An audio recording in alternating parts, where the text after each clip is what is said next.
Look, today is really an honor to me to be here to present this project because, as Braha said, we have started this project in 2015, maybe some months before. And I would say this is the last presentation, but maybe is the first project today in this Fuel Choices Summit.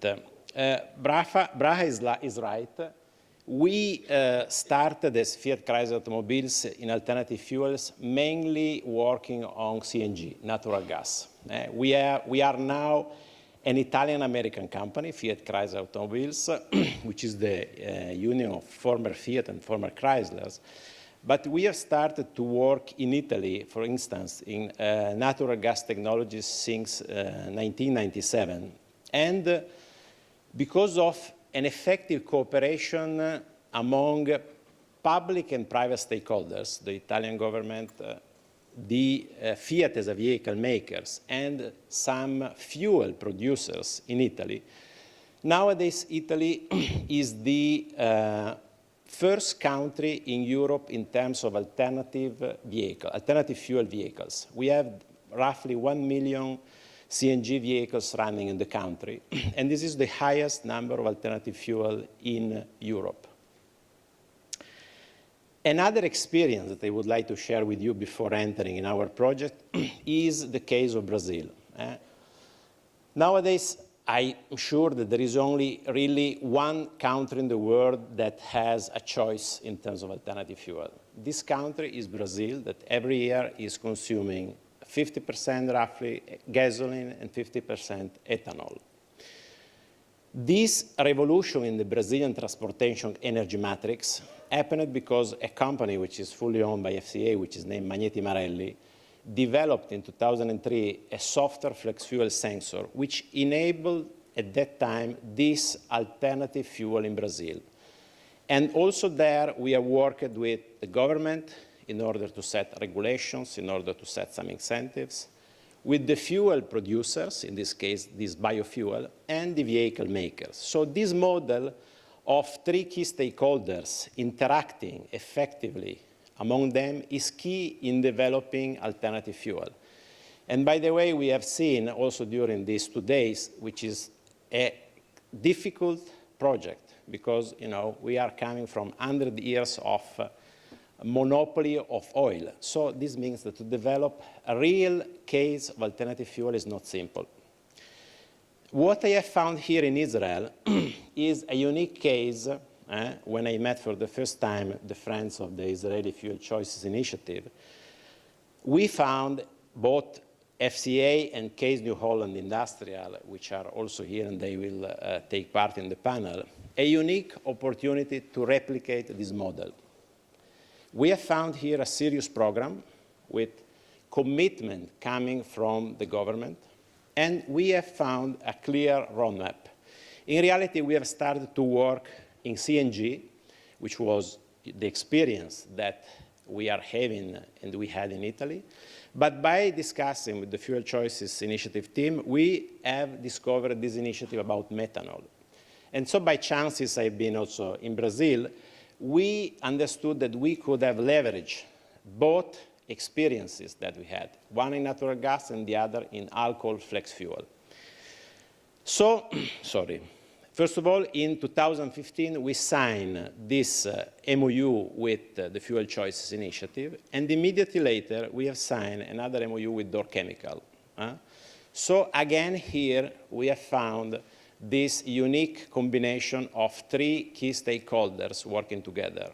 One is public, governmental.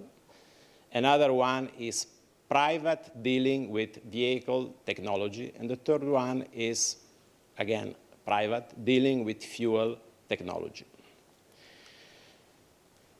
And we have set this methanol project. So, again, we have set a project together by setting clear objectives, and what we have presented today, which is the first retail-ready European Euro 6 compliant vehicle, the Fiat 500 M15, is, an important outcome in this direction. We have established a methodology and a business model between DOR and Fiat, and within Fiat, the Centro Ricerche Fiat. So we have done certain development here. We have done certain endurance tests here, while we have measured the emission and the outcomes of this project in our labs in Turin. Another key and unique feature of this project is the fact that the Israeli government, first and the unique case in the world, issued in May 16 this regulation named M15, which is the first regulation in the world complying both with US and European emission targets. This is a key point because I do think that Europe nowadays is likely the region where the highest emission legislation targets are set. And the fact that Israel is complying with this target is key, because this means that we are delivering a methanol-fueled vehicles complying with the highest regulation in the world.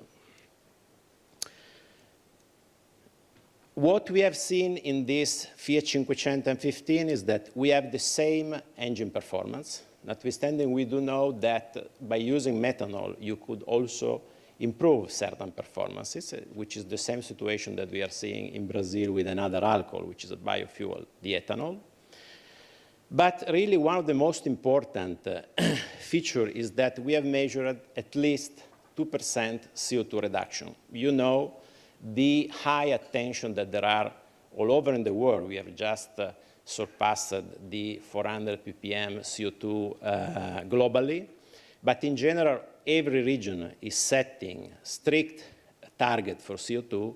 And in Europe, you know, we have to move up to 95 grams by 2020. So 2% of CO2 complying with that regulation is really an important technical outcome.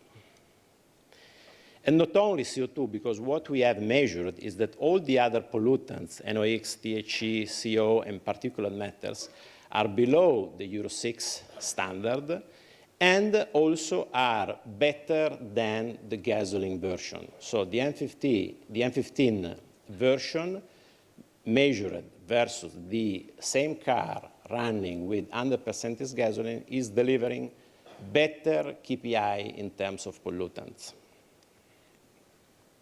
What we do expect now here in Israel, because it has been and is, as we have seen in this day also, a unique lab in the world. We have found a unique case in the world. Now, really, we do hope, also with our friend of DOR here, but I'm sure that the Fuel Choices is sharing completely this view, that really in 2017, you know, we'll have some, you know, a regulation condition in order to develop this market, because this car is ready, is sellable. On top, I would like you to invite to buy one. Our importer, MCA, is here also to sell. It's important that really we'll continue to work in order to develop this market. There are very interesting features in the arrangements law that will enter into force in 2017, and so we're sure that on top of having presented retail-ready vehicles, we'll see some important market development here in Israel. Just to recap, really, to develop alternative fuel within a country or within a region is not a simple project. It's not only a matter of technical innovation in the vehicle technology. It's not only a matter of technical development in the chemistry. And it is not only, let's say, a matter of regulation. You have to combine effectively with a clear target these three factors involving many people that sometimes, usually in complex projects and complex organizations, have different, maybe, targets. So, as usual, behind the organization, complex or not, there are people. And I really do believe that the team that we have found here in Israel, it has been the key owner of this project. And again, I would like to thank all the people that have worked during the last months in order to present today, yesterday, this vehicle. Another feature that I would like to highlight in this project is that, by chance, in the first edition of the Fuel Choices Summit, Mr. George Hola and the co-author, Mr. Prakash, were awarded with the Fuel Choices Prize Award. And, you know, these gentlemen, they wrote a very important book which also set the scientific ground of this methanol economy. Behind oil and gas, the methanol economy. And summarizing, I do believe that there are two important concepts, that you can produce methanol from natural gas, which is the current situation that we are seeing here, but also from CO2. And this really is an important medium long-term vision that I do think could have further developments. And today we are presenting really what I do think is a first pragmatic step in the direction of the methanol economy. And also, as we have listened yesterday, you know, if we'll be able to introduce choices, 10% of methanol, 10% of CNG, 10% of electric, 10% of biofuel, we'll be able really to find alternatives. Thank you very much.